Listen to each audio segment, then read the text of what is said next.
ఇక నువ్వన్న మాట కాదు నేనన్న మాట కాదు కానీ 600కి ఇత్తి లేకపోతే లేదు ఇక పోతాం. వాడు సచ్చిన ఇయ్యాడు పో. 1800 రూపాయల డ్రెస్ 500-600కి ఇస్తాడా? ఇజ్జత్ ఇస్తాను. మళ్ళీ అట్లనే అడుగుతారు ఏందమ్మా మీరు? నాకు ఒక అంగి 650-700 రూపాయలు పడుతుంది. నాకు పడని నేను ఎట్లా ఇవ్వాలి మీకు డ్రెస్? సరే తీసేటు ఇయ్యకపోతావా అయితే? ఏ పారా పోదాంపా. అరే మెల్లగా నడువురా, వాడు వెళ్తాడు. ఇచ్చే రేట్ అడిగినట్టు మళ్ళా వెళ్తాడట వాడు. ఓ అమ్మా ఇట్రాయిగా లాస్ట్ 1000 రూపాయలు ఇచ్చి తీసుకోపోరి. అమ్మతోడు 1800కి 1000 రూపాయలకి వచ్చిందా? సేటు లేదు 1000 కాదు కానీ గవ్వే 600 ఉన్నాయి, ఇత్తి లేకపోతే లేదు ఇక మేము పోతాం. అమ్మా నాకు పడకపోయినా కూడా నేను 1000 రూపాయలకే ఇస్తానా, ఎందుకంటే బోని బేరం మరిపోవద్దని. సేటు నా దగ్గర ఉన్నాయి గవ్వే 600కి ఈరా సేటు, నీకు బోని మంచిగా అవుతుంది. అమ్మా నువ్వైతే ఘోరంగా మాట్లాడతాను, ఘోరంగా అడుగుతాను. మరీ 600కి ఇస్తారా డ్రెస్?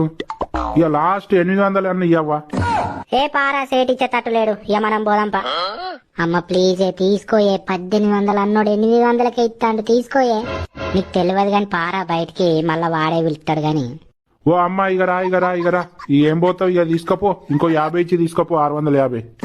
ఇగో సేటు ఇక తీసుకొని 50 రూపాయలు ఎక్కువనే అయినాయి గాని ఏం చేద్దాం, ఇక వాడు తీసుకో అన్న బట్టి ఇక తీసుకో. ఇంకేం చేస్తాను నర్రా, పోదాం. అమ్మో Download ShareChat.